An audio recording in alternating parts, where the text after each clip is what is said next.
ṣẹ́rí bàbá Ìjẹ̀ṣà àti Bíọ́lá Adébáyọ̀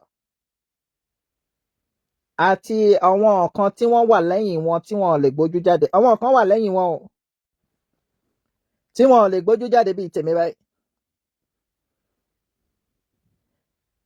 ẹ bá wa share, ẹ bá wa share.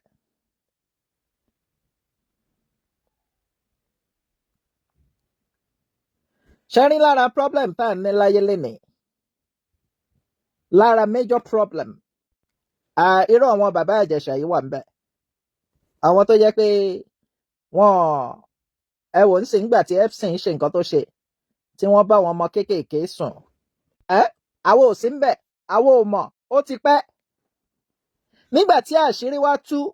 gbogbo ọ̀nà ni wọ́n ń wá láti bò ó. ọ̀nà pé Epstein èèyàn tiwa, àwọn náà ń gbìyànjú láti bò mọ́lẹ̀ kó tó di pé Jeffrey Epstein ó lọ sí kó tó di pé ó pokùnso ní ẹ̀wọ̀n tó wà. ṣẹ́rí tó máa yẹ pé kéèsì míì tó involve ọmọdé, kéèsì is about child molestation. kò ń ṣe yẹn ṣẹlẹ̀ ní bàbá Ìjẹ̀ṣà náà ṣe ló ṣẹ̀ṣẹ̀ yẹ o.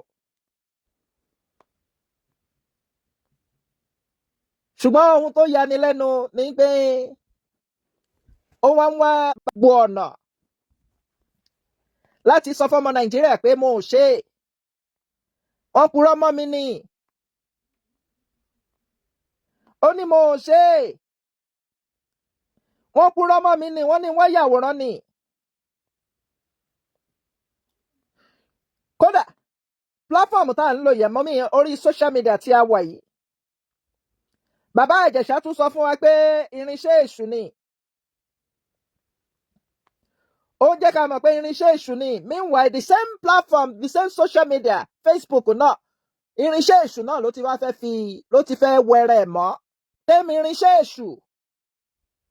boss lady, good evening. the same irinṣẹ́ èṣù ló fẹ́ fi wẹrẹ mọ́. níjọ́ kìíní àná ó kọ orin,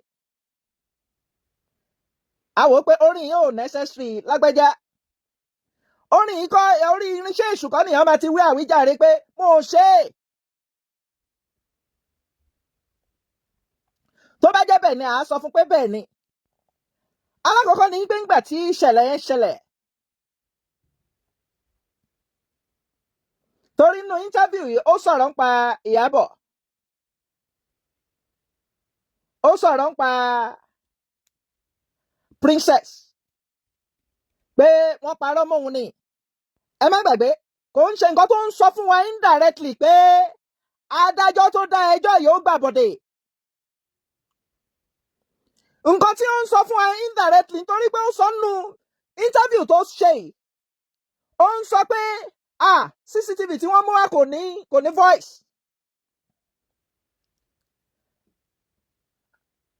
ó ń sọ fún wa pé adájọ́ pàdé àwọn tí wọ́n ń bẹ ṣẹjọ́ tí wọ́n fi ju òun sẹ́wọ̀n. ṣáárí tó máa yẹ pé ìlú òyìnbó ló ti ṣẹ̀wọ̀n tó tún wá ń sọ kátikàti, wọ́n máa gbé wọn sọ pé eléyìí kò yẹ ká tú sílẹ̀ ní public, dangerous to the society.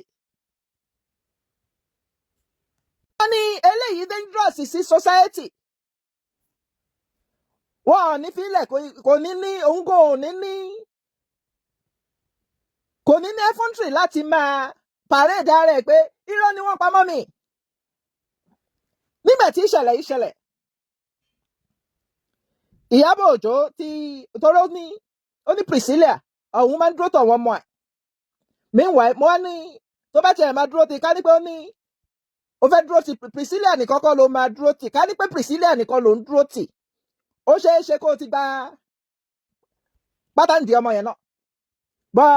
ẹni tó lọ́mọ méjì á kọ́ ẹ̀gbọ́n àtàbúrò fún ẹni. kó o gba pátánì àbúrò kẹ́gbọ́n máa wò. Gbà tí ìṣẹ̀lẹ̀ ń ṣẹlẹ̀ Ìyábọ̀ Òjó ẹ̀yìn bàbá Ìjẹ̀ṣà ló wà.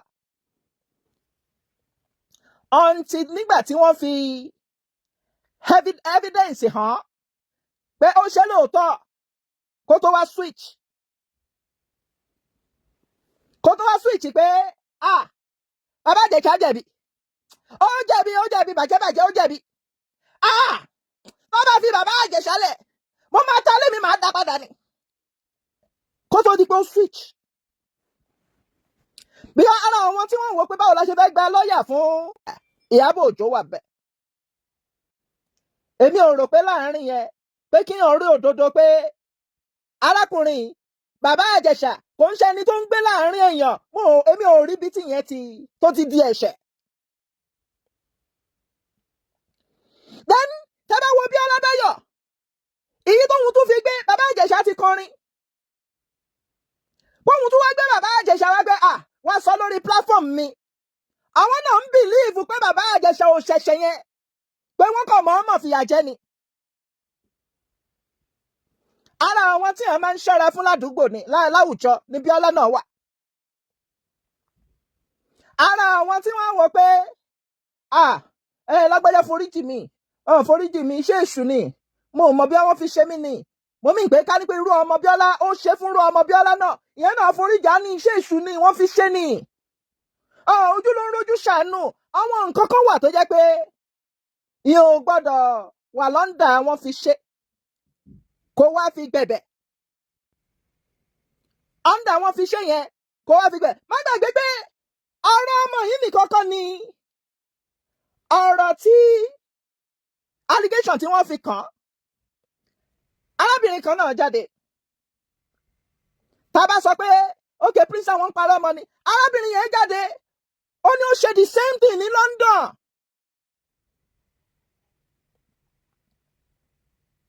The same thing ó ní ó ṣe ní London bọ́ àwọn bò mọ́lẹ̀ nítorí pé ẹni tó ṣe sí London pé ẹni tó lórúkọ ni. And tó bá dẹ̀ wá wò ẹni tó ń wá àwíjàre kiri ó mì pé kò sóbà essence tó fi lọ síbi tó lọ yẹn ó tún sì máa repeat ẹ̀ and nígbà tó ṣe London àwọn èèyàn náà sì máa sọ pé ó tún sì máa ṣerú ẹ̀. Nígbà tí ọ̀rọ̀ yìí ṣẹlẹ̀ everybody náà ló ń dúró bóyá ó ṣe kò ṣe a rí fídíò ní tí princess fi ń sọ pé ṣọmọ pé ó ti ṣe ń gbà kan báyìí rí ó ní foríjì mi bọ̀ òun claim ń sìn pé ẹni pé fídíò tí wọ́n gbé tí kò ní audio meanwhile nígbà tí gbogbo awuyewuye yẹn ń lọ the then Lagos State Commissioner of Police ó jáde nígbà tí ó jáde má bínú ọ̀rọ̀ yìí èmi believe pé ọ̀rọ̀ tó ti lọ ni nǹkan tí ò bá máa ṣe láti redeem rẹ̀ tó bá ti ń pín oúnjẹ fáwọn èèyàn ládùúgbò àwọn èèyàn ṣẹ́mọ̀ tó lóṣèlú bá fẹ́ mọ àwọn èèyàn ń sìn kí ni wọ́n á ṣe wọ́n á máa pín oúnjẹ tó bá ti ń pín oúnjẹ àwọn èèyàn ní kódà á pín dé mọ́ṣáláṣí àwọn àbá náà máa ní ẹni tó ń fún wa lóúnjẹ mọ́ṣáláṣí ẹni tó ń fún wa ọ̀nà tó lè gbà redeem ẹnìyẹn nítorí pé àwọn èèyàn ọ̀nà fún ọmọ oúnjẹ ni wọ́n bọ́n torí pé kò ní good adviser sáré bó ṣe kúrò lẹ́wọ̀n yẹn nǹkan tí ò bá máa ṣe nìyẹn àwọn èèyàn wá wò pé ó dẹ̀ ti rí pé iṣẹ́ èṣù ni àwọn èèyàn á fi sọ́ndà iṣẹ́ èṣù ọ̀dẹ ni àwọn tí wọ́n ń súnmọ́ náà àwọn náà gbọ́n Bíọ́lá náà gbọ́n ni wọ́n ṣe interview lórí kíni tó ní gbogbo ọ̀rọ̀ tó ń sọ kátikàti ni kó tó di pé nígbà tó kù oṣù bíi mélòó kan ní ẹ̀wọ̀n nígbà tó wà lẹ́wọ̀n wọ́n gbé appeal ṣàmọ̀ pé tá a bá sọ pé George alákọ̀ọ́kọ́ ó gbàbọ̀dé court of appeal right ìdí tí court of appeal fi wà ní ẹ pé okay judgment tí George yìí dá àfaramọ́ afẹ́ appeal judgment yìí ẹ wá fi ground of appeal ìdí tá ẹ fi fẹ́ appeal ẹ fi síbẹ̀ ẹ bá dé court of appeal ẹ wá lọ argue nǹkan tẹ́ ẹ fi síbẹ̀. ẹ gbọ́ ìdí tí court of appeal fi wà nìyẹn o. torí a gbọ́dọ̀ sọ fún yín ṣé àwọn eléyìí cancer ni wọ́n ní society irrespective pé wọ́n jẹ́ Nollywood actor or actress they are cancer to the society.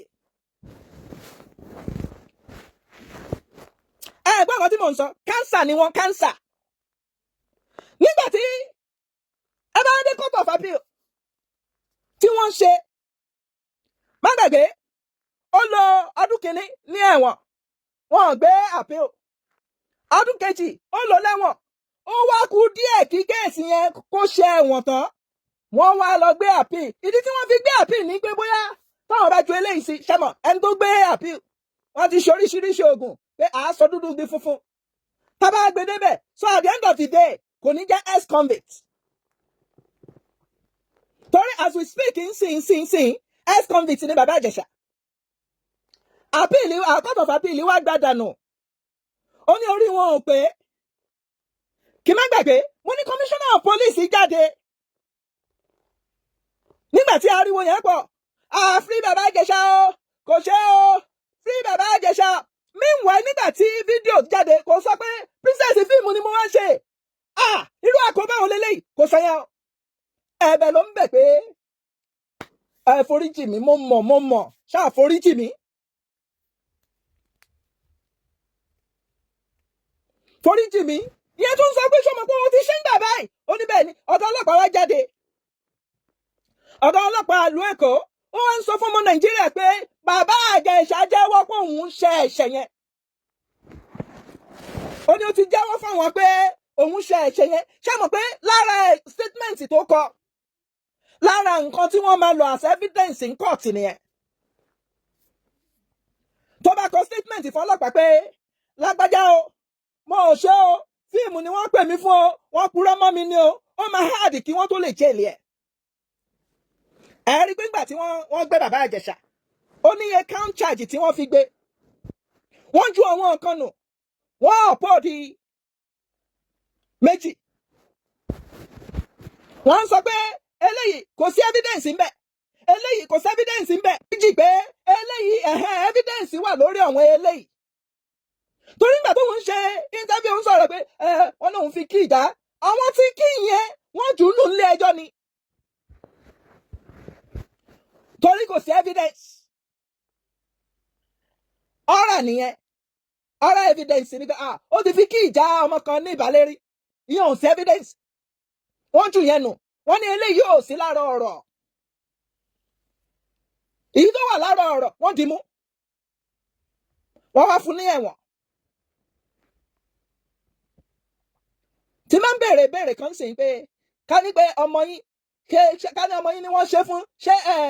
ẹ láìkẹ́ wéré tí pọ̀ ní Nàìjíríà ń sìn débi pé tó bá ṣe fún ọmọ wọn gan tó bá ń sọ fún wọn pé iṣẹ́ èṣù ni wọ́n fi ṣe mí nì wọ́n máa padà fílẹ̀ ní pé àwọn fi ṣe nì wọ́n ò ní gẹ̀ẹ́tì báàkì ọmọ wọn. ó gbọ́n kan tí mo wí torí a ti rí lórí social media yìí náà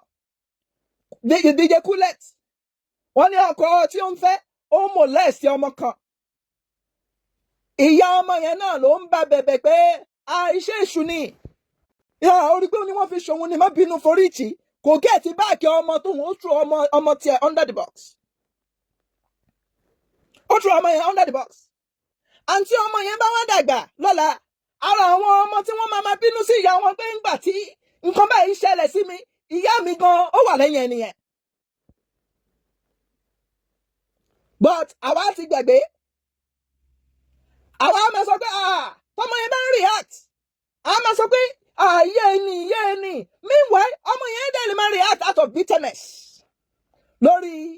nígbà tó yẹ kí ìyá ẹ̀ dúró fún tí kò dúró fún tó betray ẹ̀. ọ̀gá ọlọ́pàá bá ní ó ṣe nǹkan tí wọ́n ń sọ kò ń ṣe pé wọ́n purọ́ mọ́ wọ́n ní ó ṣe ó tí mò ń wí ọ̀gá ọlọ́pàá ìlú Èkó kí ẹjọ́ tó dé tán ó ní ó ṣe kò ń ṣe pé wọ́n purọ́ mọ́ bàbá Ìjẹ̀ṣà. adájọ́ ní high court àwọn wá gbé ẹjọ́ wọ́n gbé lọ sí kí ló ń pè court of appeal ẹjẹ́ ń lọ sínú ìwé kí ni court of appeal wí. because society tá a wà ń sìn àti normalize ìbàjẹ́ nǹkan tí wọ́n ń pè ń bàjẹ́ a fẹ́ rí pé ìbàjẹ́ ní nǹkan báyìí àti wo pé ìbàjẹ́ ṣe mọ̀ pé tí ọba ìbàjẹ́ wọ́n á ní ó normal ìbàjẹ́ abnormal ni kò sí orúkọ méjì tá a lè fún ìbàjẹ́ ju abnormal ṣùgbọ́n àwọn èèyàn á sọ pé ìbàjẹ́ tún normal irú society tá à ń gbé ń sìn nìyẹn kò sí ẹni tí ẹlòmíì bá máa sọ sẹ́ni ṣàbẹ́yẹ kó kú ni ó ti lọ ṣẹ̀wọ̀n kò sẹ́ni tó ní kúkú ìdí àwíjàre èyí nǹkan tá à ń sọ ni pé kò sí ọ̀rọ̀ ń bẹ̀.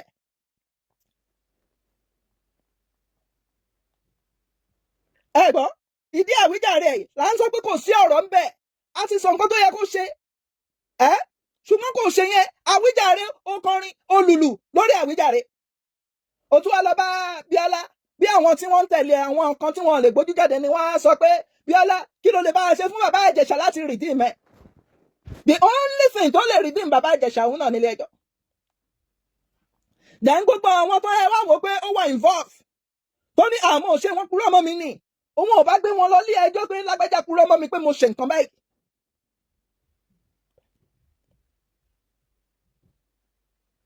tàmẹ́dù purọ́ mọ́ mi pé mo ṣe nǹkan báyìí. nǹkan tí ò bá ṣe nìyẹn gbogbo àwọn irinṣẹ́ èṣù tó wá ń lò yìí gẹ́gẹ́ bí ọ̀rọ̀ òun náà ló ní irinṣẹ́ èṣù ni ilé èṣù ni gbogbo àwọn irinṣẹ́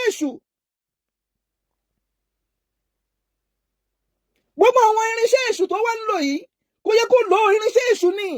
irinṣẹ́ èṣù ò lè ṣe nǹkan kan òun náà ló pè ní irinṣẹ́ èṣù tó bá yá a ní ṣàmọ̀pọ̀ òun níbìkan ó ní wọn bá ní kó níṣẹ̀ṣe wá sí ilé ẹjọ́ ká ní pé wọ́n lè gba oníṣẹ̀ṣe láyè ní kó wá ilé ẹjọ́ kí ni oníṣẹ̀ṣe pẹ̀lú ilé ẹjọ́ oníṣẹ̀ṣe tó ní kó wá sí ilé ẹjọ́ yìí àwọn bìlí pé èṣù anábì àwọn ni wọ́n bìlí pé òun wọ́n wá dé ó tún sọ fún wa pé irinṣẹ́ èṣù ni Facebook àṣàù ó ń bọ̀ o.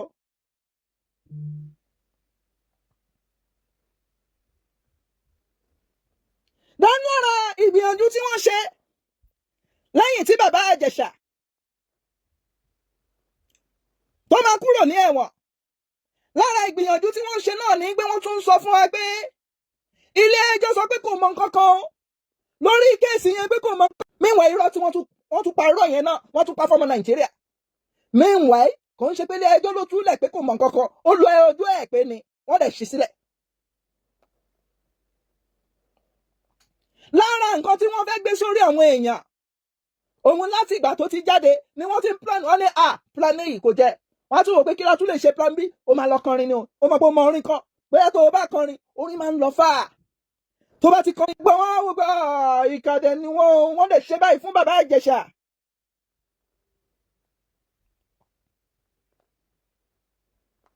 wọ́n lè ṣe báyìí fún bàbá Ìjẹ̀ṣà. ní àkọ́kọ́ Punch náà gbé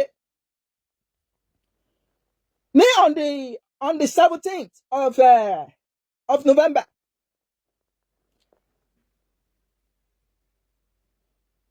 Punch gbé ó ní bàbá Ìjẹ̀ṣà not clear of sexual assault. mo ń bọ̀ mo ti débi tí mo ń lọ ẹ má bínú. ní on the 16th of November Attorney General ìlú Èkó I think Lawal Pedro yẹn náà tún jáde ó ní gbogbo irọ́ tí wọ́n ń pa fọ́mọ Nàìjíríà irọ́ lásán ni bàbá Ìjẹ̀ṣà lu ẹ̀wọ̀n ẹ̀ pé ni ó lu ẹ̀wọ̀n ẹ̀ pé ni kò ń ṣe pé wọ́n clear fún nǹkan kan lára àwọn irọ́ tí wọ́n ń pa fún wa nìyẹn nísìn òun ò wá dúró lórí irọ́ yẹn lẹ́yìn irọ́ tí wọ́n pa yẹn tí àwọn irọ́ yẹn já on the 17th tí àwọn irọ́ yẹn já ọjọ́ rẹ̀ pé ó ní orin ni wà lọ́tọ̀ ṣó mọ̀ pọ́n èèyàn máa ń gbórin gan táwọn èèyàn bá ti gbórin ìyẹn as if that one is not enough ó tún wá gbé á ní bóyá ọba ìlú kan ló pè é pé Bíọ́lá báwo ló ṣe máa bá redeem bàbá Ìjẹ̀ṣà redeem àṣàò torí kò yé mi orí platform èṣù kọ́ ló yẹ ká ti redeem ilé ẹjọ́ ni ilé ẹjọ́ ló yẹ ká ti redeem ẹ kí ló dé tá à ń ṣe báyìí tó bá yẹ ẹ máa bọ́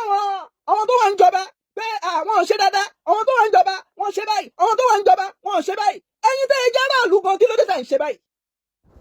ẹ mọ̀ pé bá a bá ṣe rí ni olórí tọ́lọ̀ máa fún wa ni bá a bá ṣe rí táwa gan ò bá láàánú láàrin ara wa olórí tó máa darí wa àwọn náà ní láàánú wa kí ló dé tá à ń ṣe báyìí. so mo tá à ń sọ basically ní pé ẹja kúrò ń di ìwà àbàjẹ́ ọ̀rọ̀ yóò ń sọ̀rọ̀ tó bá jẹ́ ọ̀rọ̀ a sọ fún yín pé ọ̀rọ̀ ni ṣùgbọ́n kò ń sọ̀rọ̀ ọ̀rọ̀ ẹni tó rí ẹ ti dàrú bí bàbá Ìjẹ̀ṣà dẹ̀ ti ní brain touch láti inú ẹ̀wọ̀n kó tó jáde who knows.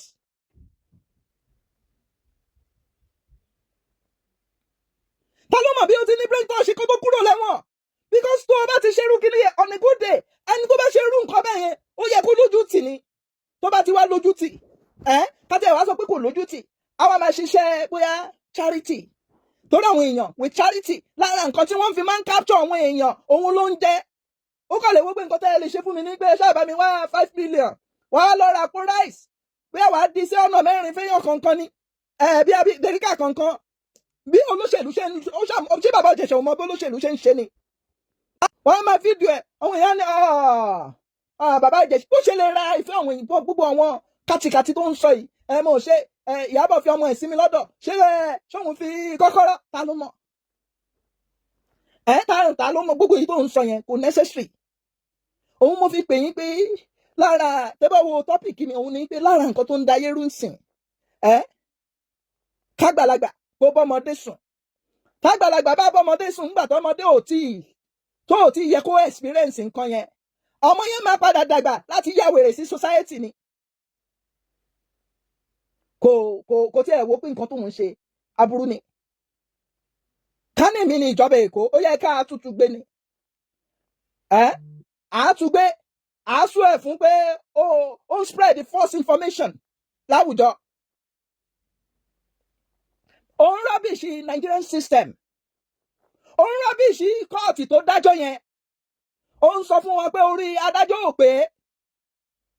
adájọ́ tó dájọ́ yẹn kó rí wọn ò pé wọn ò mọ nǹkan tí wọ́n ń ṣe ara nǹkan tó ń sọ nìyẹn àfún ìwọ tó bá ní làákàyè information tó ń pass nìyẹn kò dẹ́ kó rí bẹ́ẹ̀ ó tún wá ń lo Yomi Fabiyi tó rí ẹ ò pé ṣé ìwọ máa rí Yomi Fabiyi wàá rò pé ó rí ẹ pé Yomi Fabiyi tó ń lò yìí ara nǹkan tí yẹn ń pariwo ní pé ibi tó ń wà ní pé kí ilé ẹjọ́ ṣe kó ṣẹjọ́ ẹ jẹ́ kí ilé ẹjọ́ convict ẹ̀ pé lóòótọ́ o bàbá Ìjẹ̀ṣà ṣẹ̀ṣẹ̀ yẹn ariwo tó ń pa nìyẹn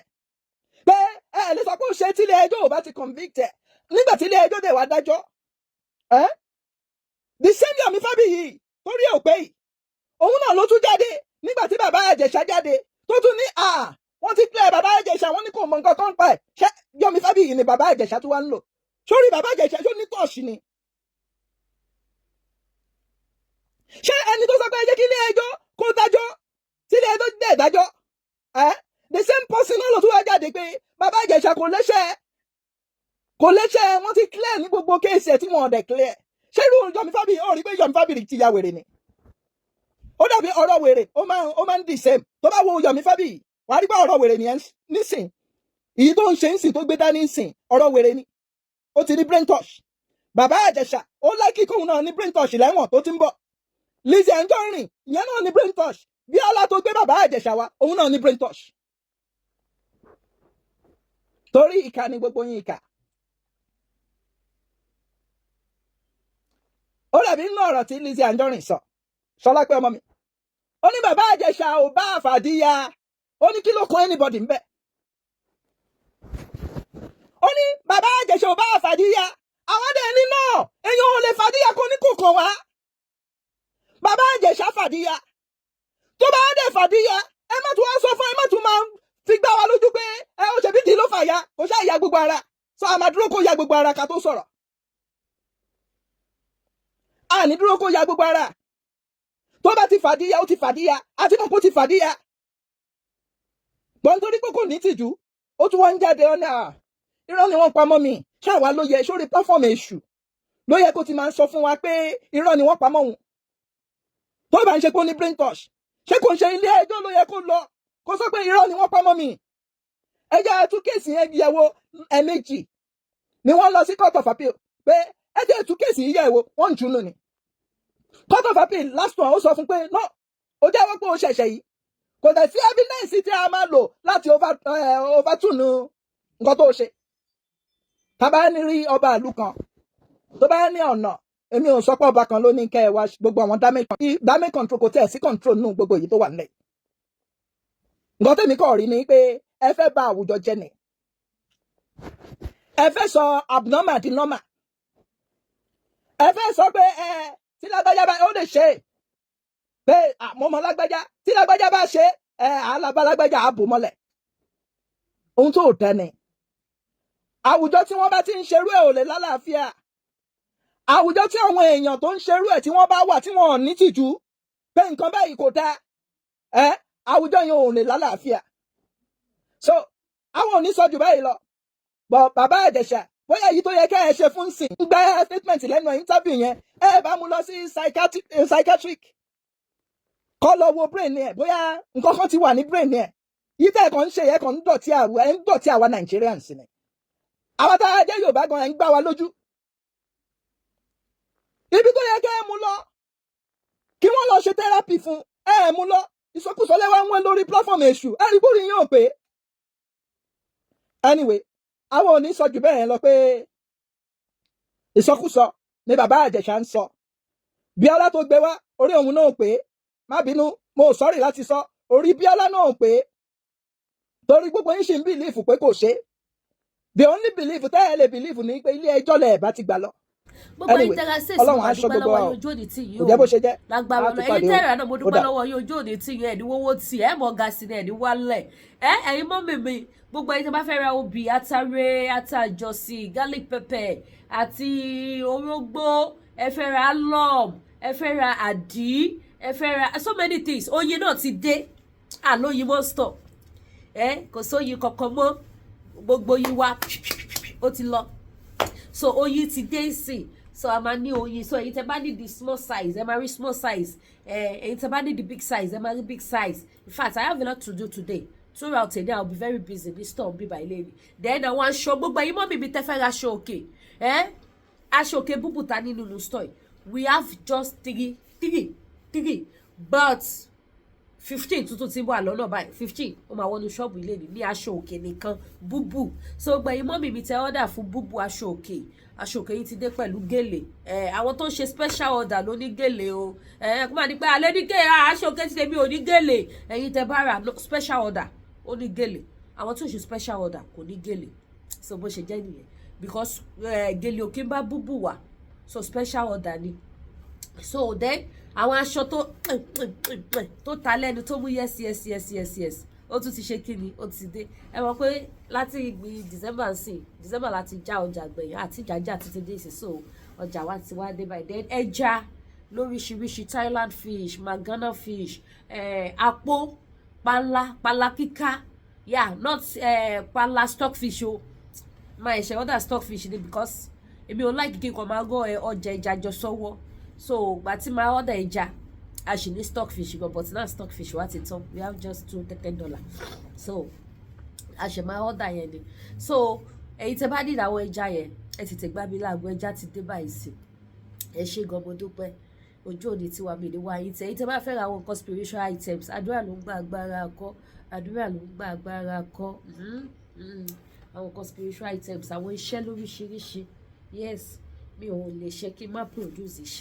iṣẹ́ òwò ń bí báyìí gbogbo aṣọ kọ́ là ń sá lóòrùn bẹ́ẹ̀ ni ohun tá a bá fi pamọ́ ló níyì ṣùgbọ́n ìtẹ́ bá ní àwọn àlàkọjá tẹ̀ nídìí àwọn nǹkan èlò àdúrà láti fi ṣe kíni láti fi fòpin sí gbogbo àwọn àlàkọjá ibi yẹn ẹ pé Lady K Ìfẹ́ Olúwaṣọ èyí tẹ́ bá fẹ́ wá sí store mi ẹ máa bọ̀ wá sí 76 Whitewall Street Amity downtown ojú òní tí wà mí ní wáyé tí gbogbo lówó ní ẹ fẹ́ ra rice èlùbọ́ gbogbo nǹkan irú gbogbo ẹ̀ àtàgùgù wa ti tán gbogbo nǹkan ló wà ní Lady K African store ojú òní tí wà ẹ ṣé gan ó dàbọ̀.